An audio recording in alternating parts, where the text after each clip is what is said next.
এখানে সবগুলোতে 3টাতে করা আছে আর একটা শুধু রানিং আছে, তার মানে ওই একটাতে ঢুকতে হবে এবং টোল দিতে হবে। বাইকের টোল হচ্ছে 10 টাকা। সো আমরা সেই টোলটা দিয়ে তারপরে হচ্ছে কালনা সেতুতে উঠবো আর আমাদের স্বপ্নের কালনা সেতু পার হব। সো আমরা এখন চলে আসছি কালনা সেতুর টোল প্লাজাতে। মোরা এখন এখানে টোল দিব মাত্র 10 টাকা। তো এখানে দেখতে পাচ্ছেন আমাদের যে প্রধানমন্ত্রী যে ভ্যানে উঠছিল সেই ধরনের ভ্যান আমরা অলরেডি দেখতে পাচ্ছি। ভ্যানেরও টোল দিতে হয় কিনা জানি না। সো এখানে ভ্যানের টোল তো নিল না, আমরা এখন টোল দিব আর টোল হচ্ছে মাত্র 10 টাকা। সো এখন টোল দিব কত, 10 টাকা না ভাই? এনেন। তো আমরা টোল দেওয়া শেষ করলাম, ফেলে দেন। তো এখানে আগের থেকেই লেখা আছিল থ্যাংক ইউ, ওয়েলকাম আপনাকে। সো আমরা কিন্তু টোল দেওয়া শেষ করেছি, এখন আমাদের সেই স্বপ্নের কালনা সেতু 8 লেনের সেতুতে উঠে যাব। তো এখানে রাতের ভিউটা কেমন সেটা আমি ভালো বলতে পারতেছি না, আপনাদের কাছে কেমন লেগেছে রাতের ভিউটা অবশ্যই আমাকে জানাবেন। অলরেডি কিন্তু লাইটের ঝলক দেখা যাচ্ছে, আমি মনে করেছিলাম যে লাইটের আলো নেই, তো এখন লাইটের আলোতে আমরা দেখতে পাচ্ছি আমাদের সেই স্বপ্নের কালনা সেতু।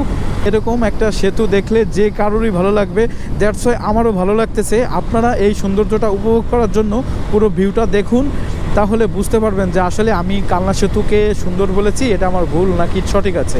সো আমরা কিন্তু দেখতে পাচ্ছি একদম কালনা সেতুতে উঠে পড়েছি, এরকম একটা ভিউ। রাতের কালনা সেতু কতটা সুন্দর সেটা আপনারা দেখুন। আমি এখান থেকে আস্তে আস্তে স্লো যাব আর এই সেতুটা দেখাবো। এখানে আগে অনেক হয়রানি হতে হয়েছে, এখন হয়তো বা এরকম হয়রানি হতে হয় না। সো এখানে দিনেও আসবো, আমি সেখানে ফেস ব্লগ একটা করব। আর এখানে এখন তো রাত হয়ে গেছে, প্রচুর মানুষ এখানে আড্ডা দিতে আসে। দেন আমিও কালকে হয়তো বা আসবো বা ঈদের দিন আসবো। আগে নড়াইলের যে সেতুটা ছিল ওইখানে সবাই আসলে আড্ডা দিত, তো এখন এখানে বেশি আড্ডা দেয়। তো এখানের লুকটা আপনারা দেখতে পাচ্ছেন, এটা হচ্ছে মধুমতি নদীর উপরেই এই সেতুটা। এখানের ভিউটা অস্থির।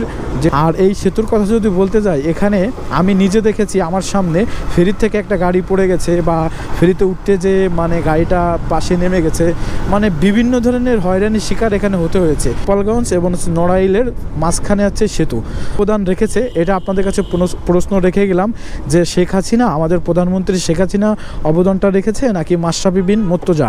তো অবশ্যই আপনারা কমেন্ট বক্সে এটা বলে যাবেন। আর কালনা সেতুটা কত সুন্দর হলো বা কি দেখতে পারলেন অবশ্যই আমাকে কমেন্ট বক্সে জানাবেন। এরকম আরও ভিডিও পেতে আপনি আমার পেজটাকে ফলো দিয়ে রাখতে পারেন, তাহলে আরও সুন্দর সুন্দর ভিডিও আপনাদের উপহার দিতে পারবো। সো আজকের ভিডিও এখানে শেষ। আল্লাহ হাফেজ, বাই বাই, টাটা।